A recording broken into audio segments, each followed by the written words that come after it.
പ്രത്യേകത എന്തായിരുന്നു? അവർ ദൈവസന്നിധിയിൽ അനുസരണമുള്ളവരായിരുന്നു. അവർ രണ്ടുപേരും രണ്ട് സ്ഥലത്തിരുന്നപ്പോഴും ദൈവശബ്ദം കേട്ടവരായിരുന്നു. അവർ ദൈവശബ്ദം അനുസരിച്ചവരായിരുന്നു.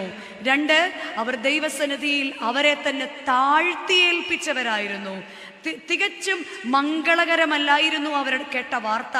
എന്നിരുന്നാൽ പോലും ഇതാ ഞാൻ കർത്താവിൻ്റെ ദാസി എന്ന് പറയുവാൻ ആ ഭവനത്തിലെ അമ്മയ്ക്കും, ഇതാ ഞാൻ അവളെ ചേർത്തുകൊള്ളാമെന്ന് തയ്യാറാകുവാൻ അപ്പനും സാധിച്ചപ്പോഴാണ് ആ കുടുംബം എന്നും മാതൃകയുള്ള കുടുംബമായിട്ട് കാണാൻ സാധിക്കുന്നത്.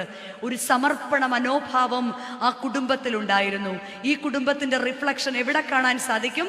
യേശു തമ്പുരാനിൽ, അവരുടെ പുത്രനിൽ കാണാൻ സാധിക്കും. പിതാവിനോട് കുരിശിനോളം അനുസരണമുള്ള പുത്രനെ നമുക്ക് കാണാൻ സാധിക്കാം.